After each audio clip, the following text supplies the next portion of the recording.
That's it. Thank you, ladies.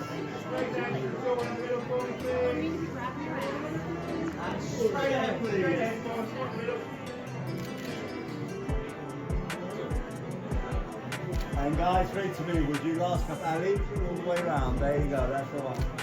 Thank you. Very good. You see Angela come back with Tommy and really try to build their family and their marriage. This is like what I call the hard story. I don't know why.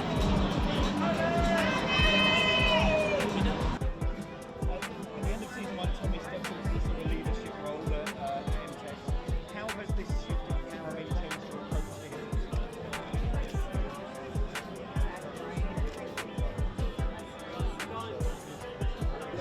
Yes, for sure.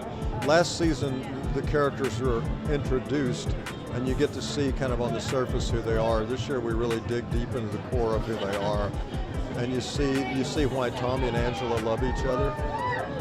You see what he really feels about his kids, you know, how much he loves his kids, and his co-workers. And you also see him thrown into a world when he becomes president because of the death of his old friend.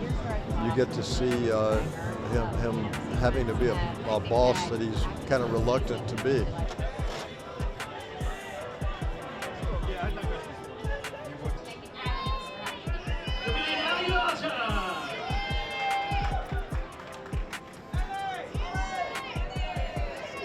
Yes, I knew her through her ex-husband Bruce because we did 3 movies together, and so I watched their kids grow up because Demi would always bring them to the set, and so I got to know her pretty well over those years. Yeah, so it's really nice, and also Andy Garcia, who I've known forever, and Andy and I never worked together before, so this is our first opportunity to do that, and he's awesome.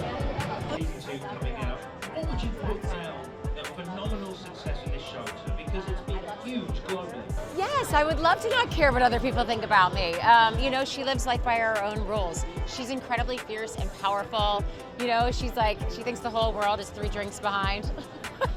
It's fun, you know, and I know some people that inhabit personality traits like that, and it's just an easier way to go through the world than someone like me who worries all the time. So that's what I would take from her.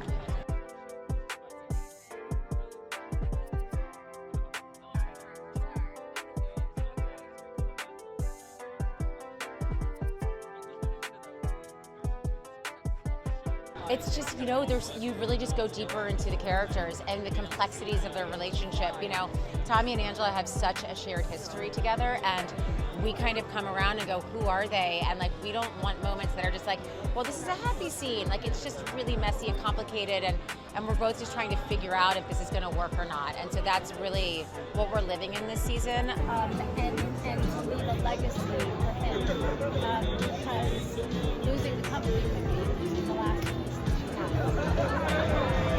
Thank you.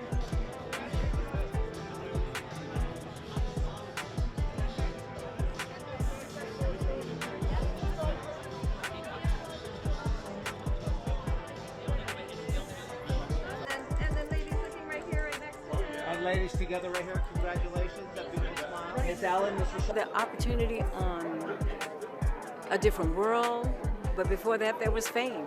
Jasmine Guy was on Fame. Michael DiLorenzo was on Fame. They were all on Fame, and then A Different World. I mean, I remember when Halle Berry came on and she only had like 2 lines. And we were like, ooh, give this child something else to do. She is too beautiful and nice. Anyway, so this is part of the world we live in, to have opportunity. When I did the movie with Steven Spielberg, Amistad, and we discovered Djimon Hounsou, oh my God.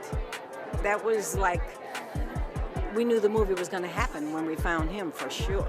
Thank you so much. And if I could ask everybody to kind of squeeze in just a touch and looking right here for me. I mean, okay.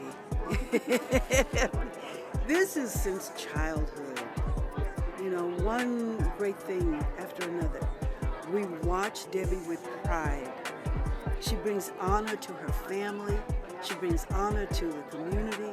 She brings honor to the art of dance and the industry of performing arts.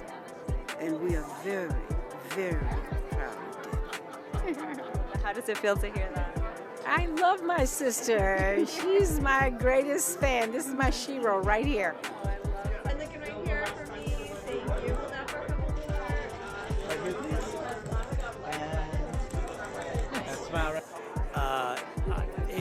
It feels great that you're absolutely right. I've worked on a wide variety of films, and it really feels great to have the Academy at this stage of my career come back in and says, in many ways, just simply saying, "Well done.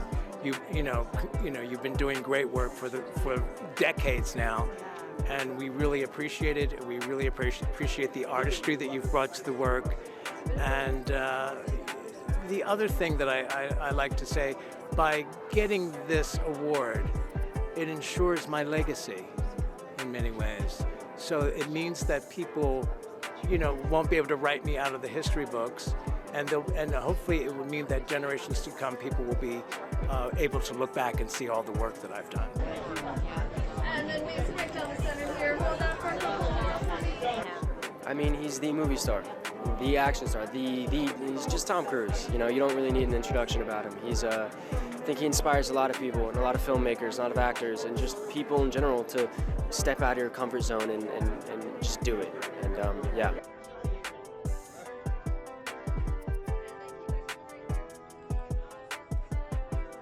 Well, he was a big fat movie star then, so there were ripples everywhere he walked. That movie was star-studded. There were so many magnificent actors in that. And, but Tom's he's a sweet guy. He's nice to everyone. He's really, really hardworking, takes it deadly seriously. Yeah, this is well-deserved. Also, he chooses great films.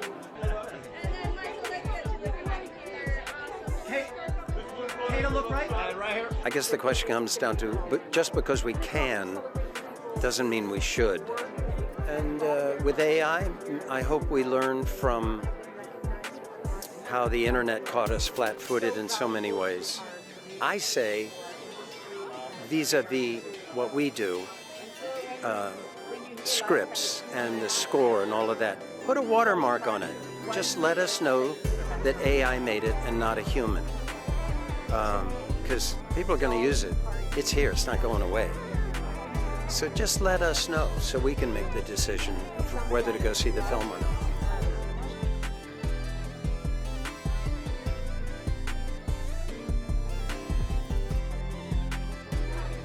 I think that art is subversive. And I think that our job as artists is to hold up a mirror to what's happening, but also to help provide a vision as to what's possible. Right? And I think that our film does both of those things, and it serves as catharsis, because I was in a state of mourning most of this year, witnessing everything that was happening, but it felt like we were contributing to a much larger conversation and reminding people of the dignity and respect that both the LGBTQ and the Latino community deserve. Our film, we go backwards in time into a classic musical, a la Fred and Ginger, and we did it with 3 Latin leads, and it's a reminder that there isn't a Latin Hollywood. Latinos are Hollywood.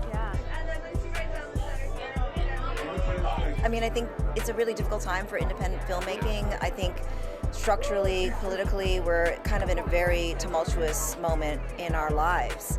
And there's so much warfare and there's so much internal, strife, and people are struggling.